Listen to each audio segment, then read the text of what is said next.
नमस्कार, capital TV Bihar देख रहे हैं। मैं हूं आपके साथ शिवानी रतू। बिहार में अपराध और कानून व्यवस्था को लेकर सरकार एक्शन मोड में नजर आ रही। अपराधियों के खिलाफ लगातार सख्त कार्रवाई की जा रही है। वहीं पुलिस की कार्यशैली पर भी सवाल उठने पर सरकार जवाबदेही करने से भी पीछे नहीं हट रही। भोजपुर के चर्चित भरत तिवारी एनकाउंटर मामले में बढ़ते विवाद और उठते सवालों के बीच सम्राट चौधरी ने न्यायिक जांच का आदेश देकर साफ संकेत दे दिया कि सरकार निष्पक्षता और पारदर्शिता के साथ आगे बढ़ना चाहती है। कई पुलिसकर्मियों पर कार्रवाई हो चुकी है और अब पूरे मामले की जांच हाईकोर्ट के रिटायर्ड जज की निगरानी में होगी। ऐसे में सबकी नजर इस बात पर है कि जांच में क्या सच सामने आता है और इस मामले में आगे क्या कार्रवाई होती है, क्या कुछ चल रहा है। आइए जानते हैं विस्तार से। बिहार में कानून व्यवस्था पर सख्ती जारी। एनकाउंटर विवाद के बीच सरकार का बड़ा एक्शन। बिहार के भोजपुर में भरत तिवारी पुलिस एनकाउंटर की न्यायिक जांच का आदेश दिया गया है। सीएम सम्राट चौधरी ने सोशल मीडिया के जरिए ये जानकारी दी। उनका कहना है कि घटना के सभी पहलुओं को निष्पक्षता और पारदर्शिता के साथ सामने लाना जरूरी है।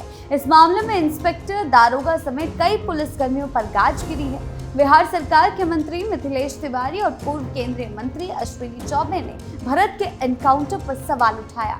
भरत तिवारी की मौत को पुलिस द्वारा की गई हत्या का आरोप लगाकर इलाके के लोगों ने जबरदस्त बवाल काटा। सड़क जाम हटाने, आक्रोशित लोगों को शांत कराने के लिए पुलिस को लाठीचार्ज करना पड़ा। बीजेपी के मीडिया पैनलिस्ट नीरज कुमार ने बयान जारी कर सीएम के फैसले की सराहना की है। सम्राट चौधरी ने सोशल मीडिया हैंडल एक्स पर पोस्ट करके बताया है कि भोजपुर के शाहपुर में बिलौटी गांव में हुई मुठभेड़ की स्वतंत्र और निष्पक्ष जांच जरूर होगी और उच्च न्यायालय के सेवानिवृत्त न्यायाधीश द्वारा न्यायिक जांच कराने का निर्णय लिया गया है। न्यायिक जांच का उद्देश्य मकसद घटना के सभी पहलुओं की निष्पक्षता और पारदर्शिता के साथ जांच सुनिश्चित करना है। उन्होंने पहले भी कहा था कि बिहार की जनता की सुरक्षा सुनिश्चित करना सरकार का दायित्व है। सरकार के फैसले पर नीरज कुमार ने साफ साफ कहा है कि उच्च न्यायालय में जाकर इस मामले की सख्त से सख्त पारदर्शी कार्रवाई होगी और सरकार पर जो भी सवाल उठाए जा रहे हैं उसका जवाब अब वहीं से सामने आएगा। हाईकोर्ट के जज के नेतृत्व में आरा भरत तिवारी एनकाउंटर की जांच करवाना ये दिखाता है एनडीए सरकार कानून व्यवस्था में पारदर्शिता और जवाबदेही तय करने के लिए सबसे ज्यादा प्रतिबद्ध है। अपराधियों को बख्शते नहीं है और निर्दोष अधिकारों की रक्षा भी करते हैं। ये नीरज कुमार का कहना है। न्यायिक जांच से सब कुछ साफ हो जाएगा। अगर पुलिस वाले दोषी हैं तो उन पर भी वैसी ही कार्रवाई होगी जैसे किसी अपराधी पर होती है। भरत तिवारी को पुलिस ने एनकाउंटर में गोली मार दी जिससे उसकी मौत हो गई। आरोप लगाया गया कि पुलिस ने सरेंडर के बाद उसे गोली घुटने ऊपर 4 गोलियां मारी। दावा किया गया कि पुलिस के कहने पर भरत तिवारी ने अपना हथियार फेंक दिया। उसके बाद फेक एनकाउंटर किया गया। अगले दिन इसके विरोध में भयंकर बवाल हुआ। Social media Bharat Tiwari encounter की खबरों से पूरा भर चुका था। इस मामले में दारोगा कई पुलिस कर्मियों को निलंबित कर दिया गया। उसके बाद इस एनकाउंटर पर सवाल उठने लगे, जिसके बाद अब सम्राट चौधरी ने ये बड़ा फैसला लिया है। अपराधियों पर कार्रवाई तेज। सरकार एक्शन मोड में, अपराधियों पर शिकंजा। और सिर्फ यही नहीं, हाल के दिनों में भी कई एनकाउंटर कार्रवाइयां देखने को मिली। बिहार में अपराधियों के हौसले बुलंद हैं। इसका एग्जाम्पल प्रदेश के पटना में देखने को मिला। सूचना के आधार पर अपराधियों को गिरफ्तार करने गई पुलिस टीम पर अपराधियों ने फायरिंग शुरू कर दी, जिसमें मसौड़ी के 2 पुलिसकर्मी घायल हो गए। ये घटना पटना के मसौड़ी की है। यहाँ मणिचक तालाब में शाम को अपहरण की खबर मिलते ही पुलिस मौके पर पहुंची। इस दौरान पुलिस और अपराधियों के बीच भीषण मुठभेड़ हुई, जिसमें प्रभारी थाना अध्यक्ष राहुल कुमार गोली लगने से घायल हो गया।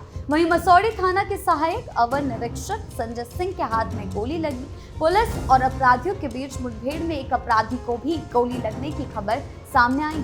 दोनों पुलिसकर्मियों को बेहतर इलाज के लिए पटना एम्स में भर्ती कराया गया। दरअसल पटना के मसौड़ी में जो ये कार्रवाई हुई है, कार पर सवार होकर आए करीब आधा दर्जन हथियारबंद बदमाश एक युवक को अगवा करने की कोशिश कर रहे थे। उसके साथ मारपीट पर उतर आए। जबरन उसे पश्चिम कंधे की ओर ले जाने की कोशिश की गई। इस दौरान स्थानीय मोहल्ले के लोग भी दौड़ पड़े। लोगों को आशंका थी कि कहीं बदमाश उनके ही मोहल्ले के किसी युवक को तो नहीं उठा कर ले जा रहे। ग्रामीणों को अपनी ओर बढ़ता देख बदमाशों ने हथियार लहराते हुए धमकी दी कि जो भी आगे बढ़ेगा उसे गोली मार दी जाएगी। इससे इलाके में अफरा तफरी मच गई। इधर घटना की जानकारी मिलते ही एडिशनल एसएचओ के नेतृत्व में आपराधिक घटना की सूचना के बाद पुलिस की टीम घटनास्थल पर गई। पुलिस को देखते ही बदमाशों ने सीधे फायरिंग शुरू कर दी। जवाबी कार्रवाई पुलिस ने भी कई राउंड गोलियां चलाई। दोनों ओर से करीब 1 दर्जन राउंड फायरिंग होने की बात सामने आ रही है।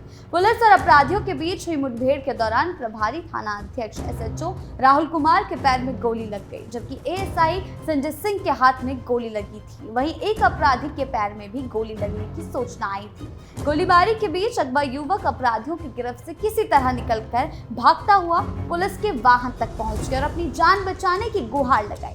इसके बाद पुलिस ने उसे सुरक्षित अपने कब्जे में लिया। बरामद युवक मसौड़ी के मोहल्ले का रहने वाला था। घटना के बाद बदमाश अंधेरे का फायदा उठाकर मौके से फरार हो गए।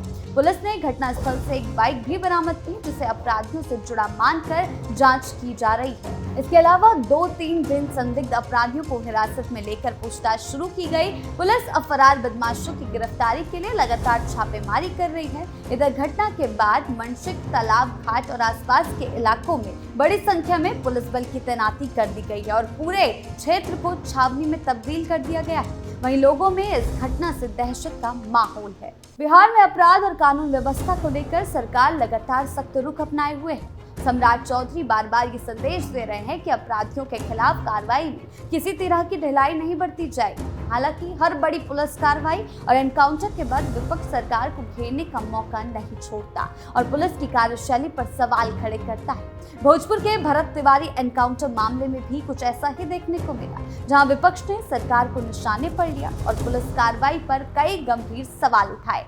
वहीं सरकार का कहना है कि उसकी नीति बिल्कुल साफ है। अपराधियों के खिलाफ अभियान पहले भी जारी था और आगे भी जारी रहेगा, लेकिन अगर किसी कार्रवाई को लेकर सवाल उठते हैं तो उसका भी जवाब दिया जाएगा, उसकी भी निष्पक्ष जांच कराई जाएगी ताकि सच सामने आ सके। सरकार का दावा है कि कानून का राज स्थापित करना उसकी प्राथमिकता है और इसमें किसी भी स्तर पर समझौता नहीं किया जाएगा। इसीलिए उच्च न्यायालय को इसमें इंटरफेयर करने के लिए कहा गया। यही वजह है कि एक तरफ अपराधियों पर कार्रवाई की जा रही है तो दूसरी तरफ विवादित मामलों में जवाबदेही भी तय की जा रही है। सरकार लगातार एक्शन मोड में है और यह एक्शन आगे भी जारी रहेगा।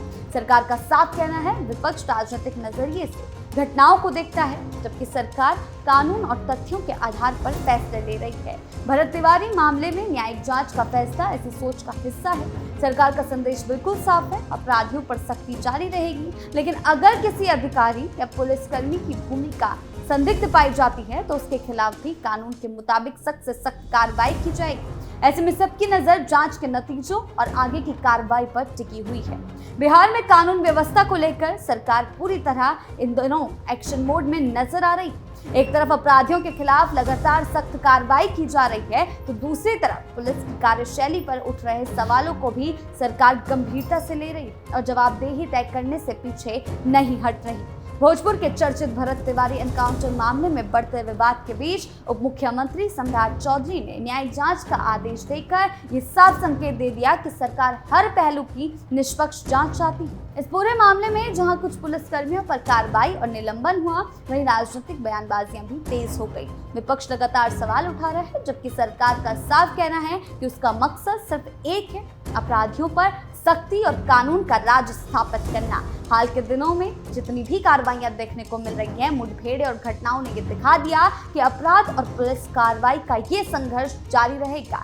ऐसे में अब सबकी नजर इस बात पर टिकी है कि न्यायिक जांच में क्या सच सामने आता है और सरकार आगे इस पूरे मामले में क्या ठोस कदम उठाती है। आपकी इसको लेकर क्या राय है, हमें कमेंट सेक्शन में जरूर बताएं। वीडियो को लाइक करें, शेयर करें और चैनल को सब्सक्राइब करना ना भूलें। धन्यवाद।